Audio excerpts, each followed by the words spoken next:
Selon le rapport du Réseau mondial contre la crise alimentaire, le nombre de personnes confrontées à une insécurité alimentaire aiguë a atteint 258 millions dans 58 pays en 2022 et selon les projections 2023, jusqu'à 153 millions de personnes dans le monde et en Afrique, dont le Burkina Faso, le Mali, le Nigeria, la Somalie et le Soudan du Sud, pourraient être confrontés à de sombres perspectives. Au Cameroun, si la situation n'est pas autant critique, elle n'est pas des plus réluisantes non plus. 3 millions de personnes, soit 11% de la population camerounaise, vivent une situation d'insécurité alimentaire et nutritionnelle. Une donnée rendue publique par le ministre de l'Agriculture et du Développement rural lors de la présentation de l'analyse de la situation d'insécurité alimentaire et nutritionnelle au Cameroun le 3 mai 2023. Quelques données chiffrées qui en résultent viennent d'être présentées,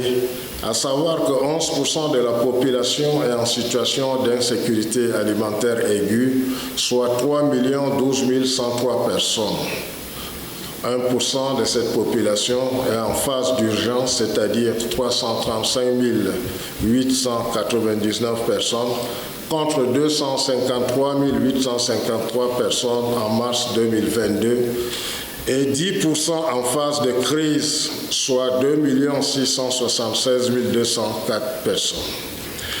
Une situation qui s'explique par la survenue de la crise de Covid-19, mais aussi le conflit russo-ukrainien qui a négativement affecté la campagne agropastorale 2022-2023 avec une augmentation sans précédent des prix des produits fertilisants et des intrants agricoles, autant qu'une situation climatique défavorable dans certaines régions du pays. Les résultats de la situation conjoncturelle sur la sécurité alimentaire que vous venez de suivre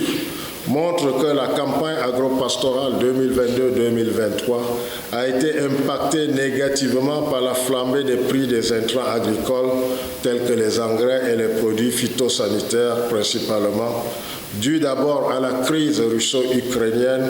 ensuite aux inondations survenues en août 2022 dans les régions de l'extrême nord, du nord, et enfin à l'arrêt brusque des pluies dans la partie méridionale de notre pays.